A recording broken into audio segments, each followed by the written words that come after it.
O Espiritismo é uma doutrina para se estudar a vida ou as vidas que vamos ter ainda por inteiro. Por inteiras. Vidas, por mais longas que sejam, nós não vamos aprender o Espiritismo na sua extensão e na sua abrangência. Porque nós somos seres infinitos. E a doutrina espírita é uma doutrina que se nos estuda, que é uma sonda que se nos mergulha. Então, quando nós assumimos essa postura, nós estamos numa postura equivocada. E ficamos como médiuns da repetição, paralisados no tempo. Então, por exemplo, no grupo que participamos, uma pessoa só participa da reunião mediúnica se ela estiver num grupo de estudo sistematizado.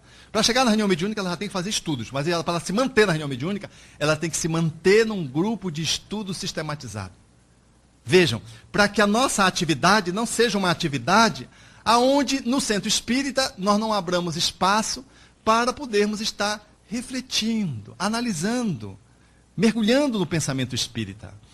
Querem ver um exemplo? Quantos livros vocês leram esse ano de espiritismo? Não precisam responder. Quantos livros nós compramos e lemos? Então, o trabalhador espírita, ele está sempre lendo, e às vezes relendo algumas obras que são clássicas, as obras fundamentais, consultando, relendo, meditando sobre elas. Esse é o trabalhador, para que a sua ação tenha a densidade da sua reflexão. E para que a sua reflexão, ela tenha um tempo no intervalo das suas ações, para que ele possa avaliar o que ele está fazendo. Então, o centro espírita, do rol das suas atividades, ele tem esse momento. Esse é o momento de reflexão. Tem gente que não suspende uma reunião mediúnica. Às vezes, um companheiro de fora, fazendo um seminário, uma conferência, mas não suspende, não, porque os espíritos...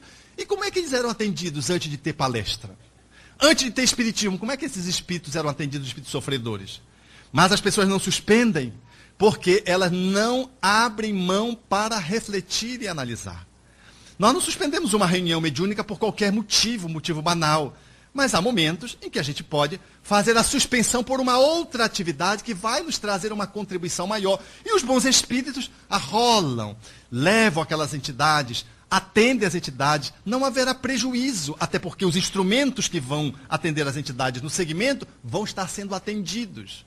Então, intervalos para reciclagem, para oficinas, para encontros como esses, seminários, os centros espíritas, enquanto seus trabalhadores, precisam estar abrindo espaço para poderem participar. Aquele dirigente espírita que nunca senta, porque ele está sempre em atividade, ele está sempre em atividade, ele nunca para, porque ele é para tudo. Esse está no ativismo.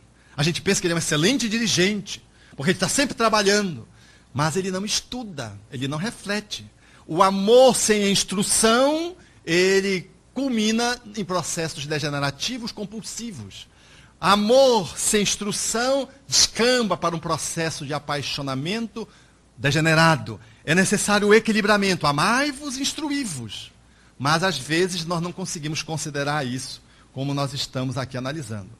Há uma dinâmica que nos envolve no amai-vos, instruí-vos, que é a dinâmica emocional. Nós, espíritas, que nos colocamos nessa condição de espíritos encarnados nesse mundo de provas e expiações, temos emoções.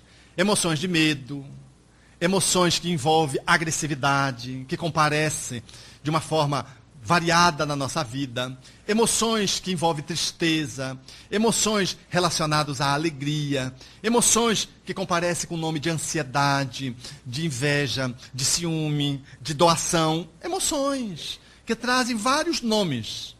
Nós, no exercício do amai-vos e do instruí-vos, estaremos nesse caminho de estar olhando para as nossas emoções. Nós, espíritas, temos muita dificuldade para lidar com algumas emoções. Por exemplo, fazer uma enquete aqui agora, nesse momento. Por exemplo, qual emoção, das emoções básicas, das 4 emoções básicas, você tem mais dificuldade de lidar? Você vai levantar o braço. Primeiro eu vou dizer as 4. Alegria, agressividade, medo e tristeza. Qual é que você tem maior dificuldade de lidar? Alegria, levante o braço. Quem tem dificuldade de lidar com alegria? Uma pessoa só. Raiva.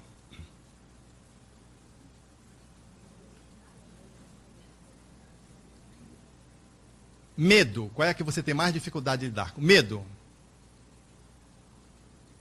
Tristeza.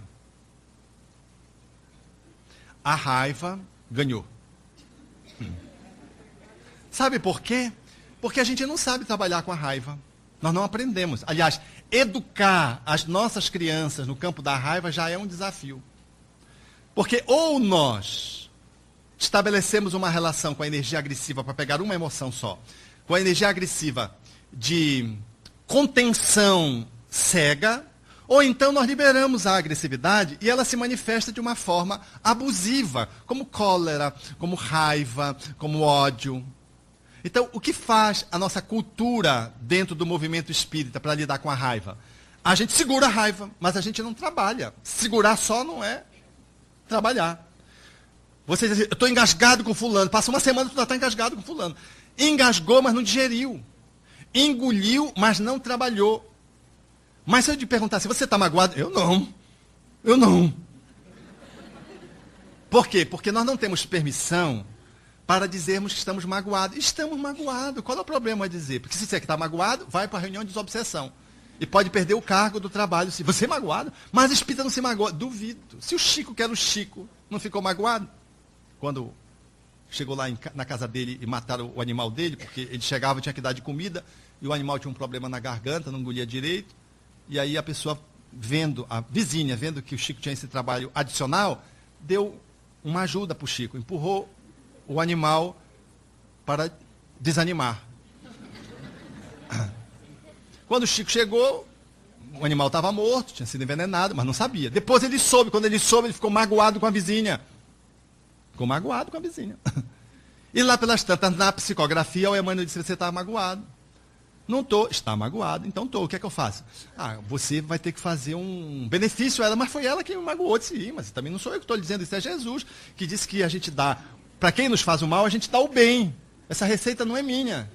Aí o Chico foi se informar com a vizinha com quem ele estava magoado. O que é que ela precisava? Ela precisava de uma máquina de costura. Vocês imaginem um quarto ano primário, funcionário público naquela época, comprar uma máquina de costura.